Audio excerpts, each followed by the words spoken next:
Why pray if God already knows what you're going to say?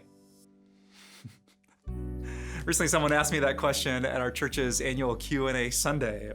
Like, what's the point? If God is God, if God knows all things, why do you need to tell him what you need or what you want or what you're sorry for? He already knows. Why are we wasting our time with an unnecessary conversation? If God knows what you're going to say, then why pray? Well, there's a little bit of logic to that. God is omniscient. That fancy word that means he knows everything. So he knows you, your feelings, your heart, your experiences. Why bother? Well, here's a really simple answer. Because God says. So are there passages in the Bible where God says, pray, call upon me? Yes. Did Jesus teach his disciples to pray? Yes. Did the Apostle Paul tell us to pray continually? For sure. Is there a thing like the Lord's Prayer where Jesus actually gives us an amazing script or outline to follow? For sure. So you have to say, according to the Bible, the answer is pretty obvious. You should pray. Does God know everything? Yes. Should you still pray? Yes. But if you're a person who likes to, debate or get down to the reasons at the bottom of something, you would still ask, well, why? Why would Jesus and Paul and the whole Bible tell us to do it if God already knows it? Well, I love the answer that we find in Psalm 50.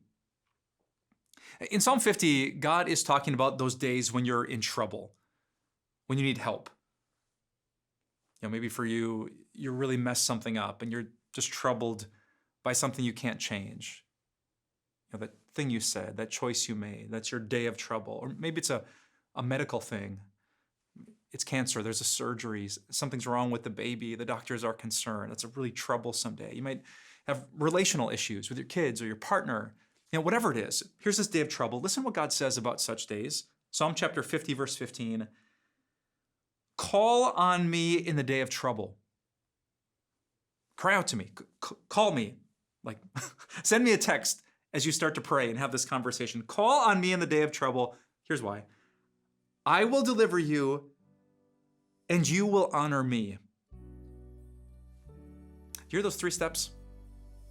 You call on me, you pray. I'll answer, I'll deliver you. And after I deliver you, you will honor me. Which makes total sense when you think about it. If you never prayed and God just answered, would you realize that God had answered? If you never asked for safe travels or food or resolution and you just got it, would you be wise enough to remember that God was the one who had given it? I have a hunch you'd be a lot like me and you'd forget God was part of that process. You think it was just dumb luck or a good day or something just happened. No. When prayer is part of the conversation, when you ask and then God answers, when you need something and then God provides it, you think, wow, thank you, God. Like the psalm says, you honor him, the relationship gets stronger. Right? If all the meals in our home just appeared on the table and my kids couldn't see me or they didn't talk to me, would they think, well, mom and dad made this meal for us? Or being part of that conversation, seeing it up close, strengthens the relationship, because the point of your life is not just getting the stuff that you're praying for. The point of your life is a relationship with God. And so if prayer is included, the relationship gets stronger. Call on me in the day of trouble, God says, I will deliver you and you will honor me. That's why you pray, even though God already knows what you're going to say.